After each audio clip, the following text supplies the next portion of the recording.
안녕하세요. 오만사입니다. 제가 첫 결혼식을 올리고 첫 추석 명절이 다가왔을 때였어요. 첫마디가 첫 결혼식이라고 하니까 두 번째 결혼식도 했겠다 싶으셨겠죠? 네, 맞아요. 저는 지금 두 번째 결혼식을 올리고 아들과 딸을 낳고 알콩달콩 살아가고 있는 주부입니다. 추석 명절이 다가오니까 생각이 나네요. 바로 어제일같이 선명히 떠오르는 게 지금 생각해도 그런 진상 시월드가 어디 있겠나 싶어요. 결혼 후 처음으로 맞는 추석 명절이라서 선물을 많이도 준비했어요. 과일도 사과와 배를 한 상자씩 준비했고 또 뭔가 섭섭한 것 같아서 아버님이 좋아한다는 젓갈 세트 선물해드리고 싶었어요. 조금 고급스러워 보이기 위해서 일부러 백화점 식품 매장으로 갔더니 젓갈 세트가 고급스럽게 포장되어 있었어요. 백화점에서 판매하는 상품이니까 내용물도 당연히 좋을 거라고 믿고 샀어요. 그 돈 주고는 절대 사 먹지 않을 거지만 첫 명절이라서 아버님이 좋아하실 것 같아서 그 가치를 돈으로 환산한다 치고 산 거죠. 그런데 그게 저게 생 날벼락으로 날아올 줄은 생각도 못했어요. 선물을 사들고 시댁에 들어가서 시부모님께 큰절을 올리고 제가 아버님께 젓갈 세트를 내밀면서 그랬어요. 아버님, 이거 아버님이 좋아하신다고 해서 사온 거예요. 라고 기분 좋게 내밀었어요. 아버님은 평소에는 별로 과묵하시고 말도 별로 하지 않으신 분이셨어요. 그런데 선물이라고 하니까 살짝 미소를 지으시면서 펼쳐보셨어요. 그런데 갈수록 얼굴에 인상을 찌푸리기 시작하시더라고요. 그게 글쎄 보자기를 한 번에 풀며 나와야 하는 젓갈 본품이 포장을 어찌나 정성스럽게 했던지 짜증을 내셨어요.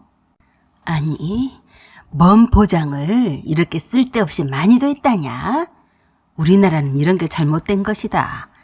풀다가 해 넘어가겠다. 라는 말씀에 시어머니가 옆에 계시다가 이리 줘보세요. 내가 풀어볼 테니까. 라고 하시면서 받던 터치에서 포장을 뜯기 시작하셨어요. 그런데 저도 놀랐어요. 포장을 한참이나 뜯은 후에야 본품이 나왔는데 어이가 없었어요. 내용물은 아주 작아서 제가 다 민망했어요. 아버님이 그 모양을 보고 화를 막 내셨어요. 이게 뭐냐? 포장은 이렇게나 해놓고 딸랑 이 쬐꼬만한 거냐? 이런 쎄끈 호둑놈들 아니여? 그러자 시어머니가 그러셨어요. 이거 얼마 주고 샀냐? 뭐 이런 것이 다 있다냐? 사기당한 거 아니여?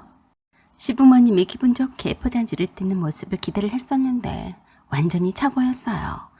완전히 실망한 표정에 저도 어쩔 줄 모르겠더라고요. 그래서 남편이 그랬어요. 엄마, 아버지, 이거 백화점 식품 매장에서 산 거예요. 비싸게 주고 산 거라고요. 그러자 아버님이 그러셨어요. 누가 이런 거 사오라고 했냐? 이거 백화점에다 생돈을 갖다 바쳤구만. 나 이런 거 안 먹으니까 반품하고 돈으로 다시 받아와라. 이런 날강도 같으니. 시어머니 단술 더 떴어요. 너는 돈이 썩어 나가냐? 이제 결혼을 했으면 이게 똥인지 된장인지 구분도 하면서 사와야지. 이게 뭐냐? 어머니, 죄송해요. 겉으로 봐서 이렇게 작을 줄은 몰랐어요. 덮팔씨랑 함께 고른 거예요. 그래요, 엄마. 아, 이거 참. 그런데도 계속해서 아버님이 갈수록 언성이 높아갔어요. 평소에 말씀도 잘 없으신 분이 화를 내니까 엄청나게 무섭더라고요. 이게 뭐냐? 너네들은 눈이 삐었냐? 아깝게 포장지 값으로 그 많은 돈을 주고 미쳤다고 사왔냐? 라고 하시며 젓갈이 5개가 종류별로 들어있었는데 집어서 방구석으로 던져버리셨어요. 저는 너무 놀라서 그냥 아무 말도 하지 못하고 있었어요. 시어머니가 그 젓갈이 들어있는 병들이 행여나 깨질까 싶어서 주워시더니 제 치마 위에 얹어주시면서 그러셨어요. 쓰잘데없는 짓을 했다. 다시 갖고 가서 돈으로 바꿔와라. 제 귀를 의심했어요. 네? 귀까지 먹었냐? 다시 백화점에 가서 돈으로 돌려받아와라. 알았냐? 그래서 옆에 있던 남편이 그런 시어머니를 말렸어요. 엄마, 아무리 그래도 그렇지. 다시 돈으로 바꿔오라고 하세요. 그러자 아버님이 그 말을 듣고 그러셨어요. 나는 몰랐으면 몰라도 저런 사기를 친 백화점 놈들은 내가 화딱지가 나서 두고는 못 보니까 후딱 갔다 와라. 이렇게 시끄럽게 되자 거실에 있던 신우이가 들어와서 시어머니랑 이러쿵 저러쿵 말들이 많았어요. 언니, 이거 진짜 백화점에서 산 거 맞아요? 정말 웃긴 것들이네. 이런 거 줘도 안 먹어요. 언니는 잘 보고 사오지. 그래도 참 명절 선물인데 이렇게 성의가 없어요. 네? 성의가 없다뇨. 얼마나 신경을 써서 사온 건데요. 아버님이 젓갈을 좋아한다고 해서 일부러 사러 갔어요. 그럼 왜 우리 아빠가 저렇게 화를 내시는데요? 그냥 한 말도 말고 방에서 나가요. 우리 아빠 더 열받기잖아요. 완전히 얼척이 없었어요. 제가 무슨 바보 멍충이라서 별 이상한 걸 사오고 사기나 당한 사람처럼 그랬어요. 그러는 사이에도 아버님이 그러셨어요. 다음에는 절대 그런 거 사오지 마라. 괜히 안 받았으면 기분도 나쁠 일이 없었을 텐데 너나 가져가서 먹던지 친정집에나 가져다 두려라. 그런 와중에도 시어머니는 계속해서 구시렁대면서 따발총을 쏘아대고 있었어요. 저는 좀 억울했어요. 아버님 그리고 어머니, 제가 일부러 백화점까지 가서 선물로 준비한 건데 마음에 안 드셨다면 죄송해요. 하지만 너무하시네요. 제가 일부러 그런 것도 아닌데 왜 그렇게 화를 내세요? 선물로 드린 건데 다시 가져가라니요. 아버님과 어머니 돈으로 산 것이 아닌데 왜 그러세요? 그랬더니 이번에는 거실에 있던 다른 시누이가 들어와서 제가 한 말을 듣고서는 그러더라고요. 옳게 참 말이 많네. 어른이 그러라면 그런가 보다 하지. 거기서 무슨 말을 그렇게 하고 있어? 옳게가 준 선물이면 마음에 안 들어도 무조건 마음에 든다고 해야 돼요? 참 말 같지도 않게 하고 있어. 너무 어이가 없어서 제가 신우에게 따져 물었어요. 뭐라고요? 왜요? 내 말 틀렸어요? 우리 엄마 아빠의 말씀은 우더른께 선물할 거면 좀 더 신경을 써서 준비해오지 않았냐는 말인데 그걸 그렇게 못 알아들어요. 내 참 기가 막혔어요. 저를 하나 가운데 두고서 신이 두 명과 시어머니와 아버님과 함께 한마디씩 저에게 퍼부어대는데 이게 뭐하자는 짓거리인지 이해 불가였어요. 혹시나 몰래카메라 깜짝 쇼를 준비했나? 라고 얼토당타는 상상까지 했었네요. 아버님이 좋아하신 데서 명란젓을 추석 선물로 백화점에서 사는 것에는 남편도 동의했었고 함께 골랐는데 왜 내가 혼자서 욕은 한 대박 얻어먹어야 하는지 제 상식으로는 도저히 이해할 수가 없었어요. 남편은 모질이 찐빵같이 적극적으로 제 방패막이가 되어주지 못하고 그 진상 식구들한테 쩔쩔 매더라고요. 그래서 깨달았어요. 아, 이 집 식구들이 개념도 없고 예의도 없고 아주 막대먹은 집구석이구나 하고요. 그래서 제가 박차고 일어났어요. 선물이 싫으시다는데 다시 가져갈게요. 그리고 사과와 배상자도 도로 가져갈게요. 그리고 따로 용돈 봉투도 준비했었는데 그것도 싫어하실 것 같으니까 도로 가져갈게요. 그러자 시부모님이 저를 아래 위로 쳐다보며 황당하다는 듯이 인상을 쓰고 있었고 두 시누이들이 어머머 저 말한 것 좀 봐. 보통이 아니네.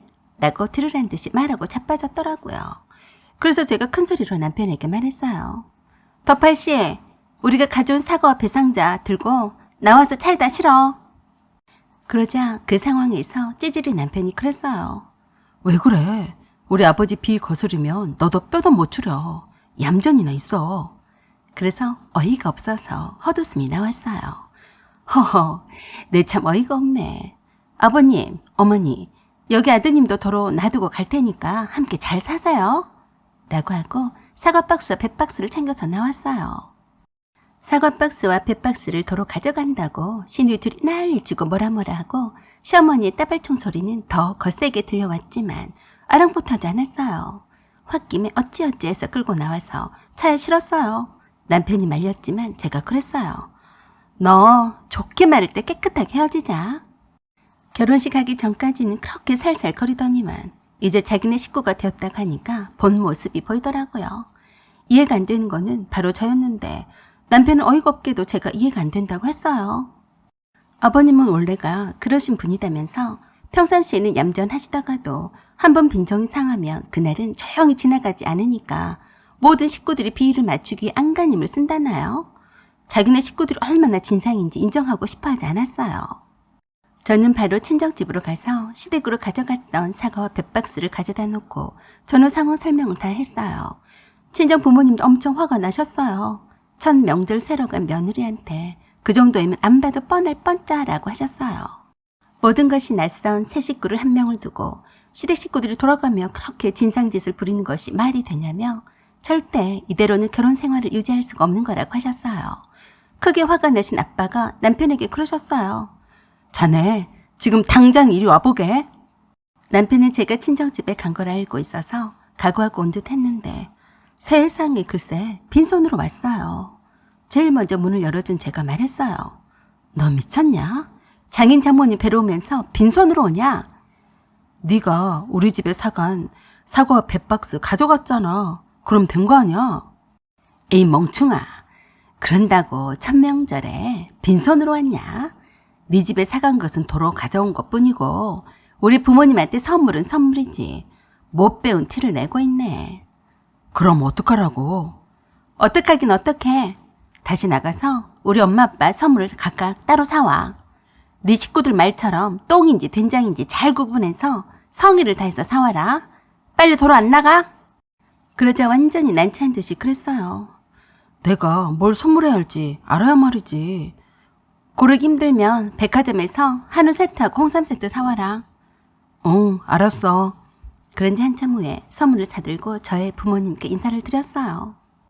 벼르고 있던 아빠가 남편에게 크게 꾸짖으셨어요.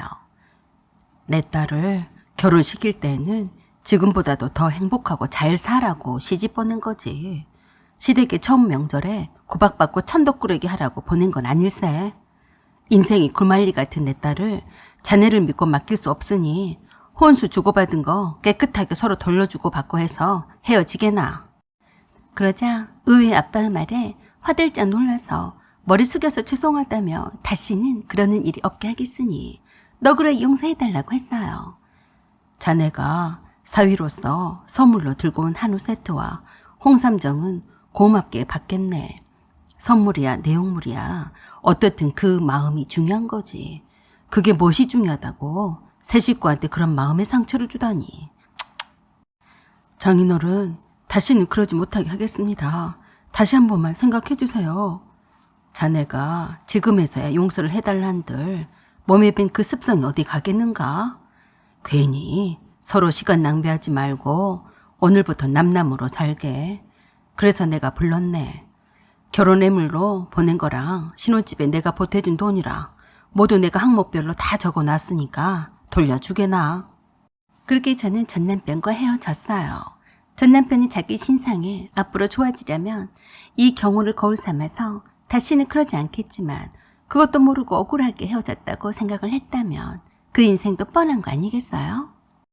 전 남편 이마에다 쓸 수만 있다면 그렇게 써놓고 싶네요. 이 남자는 진상 시월드가 있는 하자 있는 사람이니 유의하세요. 라고요. 다행히도 저는 좋은 남편을 만났고 좋은 시월드에서 잘 살고 있네요. 사연은 여기까지입니다. 구독과 좋아요 부탁드려요. 감사합니다.